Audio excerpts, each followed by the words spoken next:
Wo sind wir denn hier? Hi. Heute. Live aus dem Proberaum. Wir gucken gerade nach Mondlampen, lenk mich nicht ab und film mich mehr so, dass man meine Platte nicht, der Kranz kommt. Ja, deswegen, dann beweg dich nicht so. Jetzt ist deine Platte nicht drauf. Oh. Jetzt ist sie drauf. Da, ich habe ein Bier gekriegt. Danke, Chefkoch. Bitte. Hallo. Kennen Sie das auch? Kein Bock auf Büro? Sie finden einfach Ihren Rhythmus nicht? Hundsmäßig schlechte Laune? Sie wissen nicht mehr, wo der Hammer hängt? Sie können Ihren Job nicht mehr sehen? Doch zum Glück ist heute Samstag und somit wieder Zeit für Feinripp, erwiesenermaßen nicht live aus dem Proberaum. Party bis es kracht.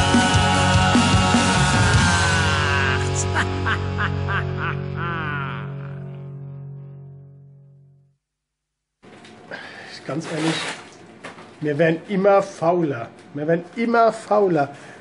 Das kann doch nicht sein, dass wir schon wieder nicht proben. Weißt du, was mir dazu einfällt? Ja? Weizen statt Pilz. Das ist auch kein Weizen, das ist ein Latt, das ist ein Pilz. Ich weiß, deswegen, ich hätte gern Weizen. Hast du Weizen? Ich nix der Weizen, ne. Nix so Weizen. Willst du nicht so Weizen nicht? Okay, gibt's wenigstens was zu essen? Mhm. Harry, was gibt's zu essen? Ja, ich habe gefragt, de Massimiliano e ha gemacht eine Spaghetti mit Alfredo Santini und Choli Salami. Ah, Va bene, molto bene. was wollten ihr eigentlich essen? Ich hätte schöne Scharfe, weil ich hätte Paperoni. Comprende? Capisci? Paparoni. Paperoni. Ich bin Freunde von den Paparazzi. Ah, okay. Aber ganz ehrlich jetzt, wie sollen wir da dann in ein paar Wochen mit Elan und neue Songs auf der Bühne stehen, wenn wir nur am Fressen sind? Ich habe keine Ahnung. Aber wir sind über Konferenz und fettes Sagen, also müssen wir auch was dafür tun. Ja, also ist Winterpause und dann gibt es keine Gigs, dann kriegen wir nie was zu essen, sonst kriegen wir einmal in der Woche was zu essen vom manchmal.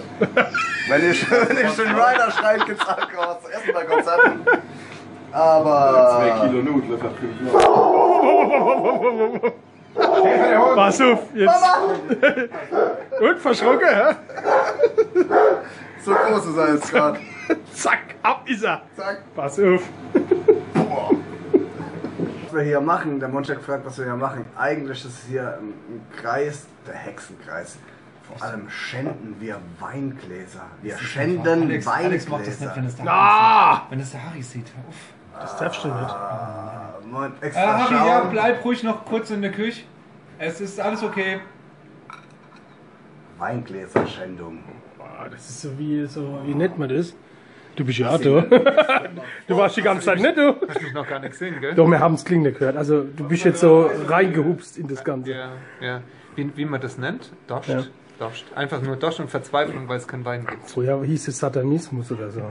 Satanismus? Satan. Hat das was irgendwie mit... Nee, ne? Nee, Hab ich mich jetzt verhört. Satanismus habe ich gemeint. Ja. Wenn man irgendwas schändet, ist es nicht gut. Nee, das ist nicht gut. Aber es ist auch wirklich, Alex jetzt zu verzeihen, weil es war einfach nichts anderes zu trinken da. Er hat halt das genommen, was halt da ist. Es ist okay. Hast du eigentlich ein bisschen Hunger noch? Weil es gäbe jetzt was zu essen Oh. für dich. Der Harry wird immer geizlicher. Guck mal Alex sein Teller und guck mal mein Teller. Also, was ist dir aufgefallen? Mir ist Der hat doppelt so viel Fleisch. Guck mal. Ja. Nee, das liegt nur daran, dass du schon die Hälfte gerade runtergegessen Ach hast. so. Ohne Nudel, das macht man auch nicht. Das macht man eigentlich ist nicht. So lang vor allen Dingen noch nicht solange der Gastgeber nicht auch da sitzen ist. Ich habe bloß rumgeriert. Ja, Trotzdem, okay. trotzdem ein bisschen geizig, oder? Ja, ein bisschen schon. Du kannst ja nachher mal in die Küche gehen und gucken, ob man noch was irgendwie auf der Seite... Anhieb stehe ich aus dem Topf. Kannst du nachher machen. Schmeckt's noch besser. Kannst du nachher machen. Die auskratzen noch, wie beim Kuchenbacken, ne? Und wollen, jetzt kriegt der Herr noch andere Nudeln. Guck dir das mal an. Der ist bei den Weight Watchers. Ach so, das sind Schmetterlingsnudeln. Das Die sind, sind leichter. Ja, war gut. Sag mal, machen wir heute auch noch Musik oder babbeln wir bloß? Ich würde sagen, also wir machen definitiv... Schon wieder. Der Frequenz ist aber gemacht. Hey, das ist doch dein Handy, wo wieder du noch. Papa hat gekocht. Ich habe keine Hua Yakabushi Spezial. So, dann würde ich sagen, liebe Leute und Kervegäste, Halten euer Teller fest. Genau, weil der piep, Monchi piep, kommt. piep, wir haben uns alle lieb. Grunz, Amen. grunz, grunz, jetzt sind wir unter uns. Gute. Mua.